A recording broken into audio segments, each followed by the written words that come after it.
tumaas na naman ang kilay ng mga netizens nang malamang merong 4.5 billion pesos confidential at intel funds sa 2026 si Marcos Jr. Samantalang netong nakaraan, 2025, may malaking confidential fund din siya. Kaso, ito yung nabalita noong 2025, balikan natin na. Marcos Jr. iginiit na walang alam sa nangyayaring kaguluhan. Walang alam, pero bilyon yung confidential fund.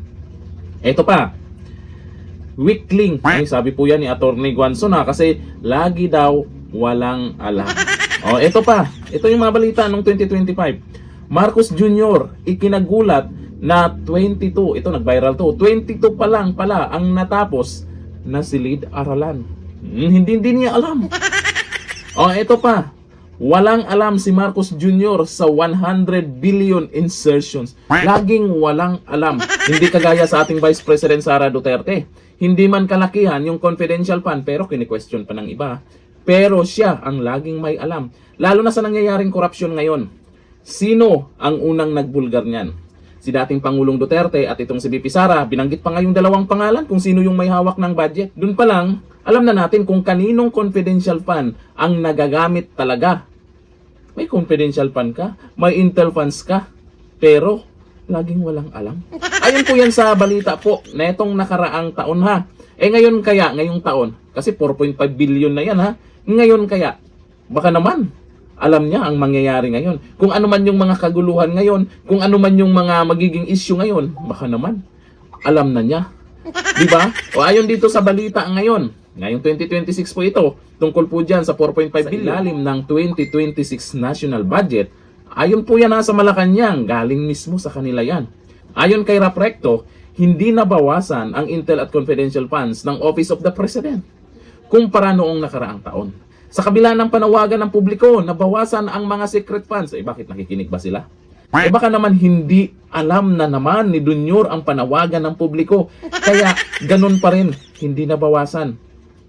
Samantala, ayon kay Department of Budget and Management, Acting Secretary Rolando Toledo, aabot sa 11.8 billion ang kabuuang confidential at intelligence funds sa 2026 General Appropriations Act or GAA.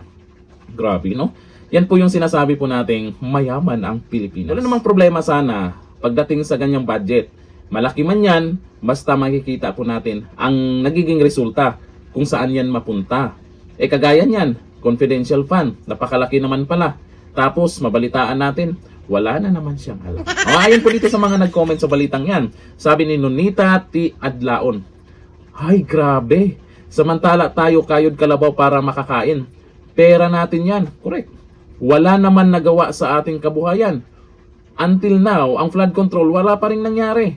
Tayo naghirap magbayad, sila naman nagpakasaya. Sabi ni Nicholson J. Franco, 4.5 billion ang intel funds pero walang alam sa nangyayaring nakawan. Ayon po yan sa mga nakaraang nababalitahan na wala daw alam si ganito, si Jr. sa nangyayaring ganyan. O di ba nung pinagyayabang niya yung flood control projects na ganito ang natapos pero bandang huli may problema pala. Ibig sabihin hindi din niya alam yun na ganun yung nangyayari.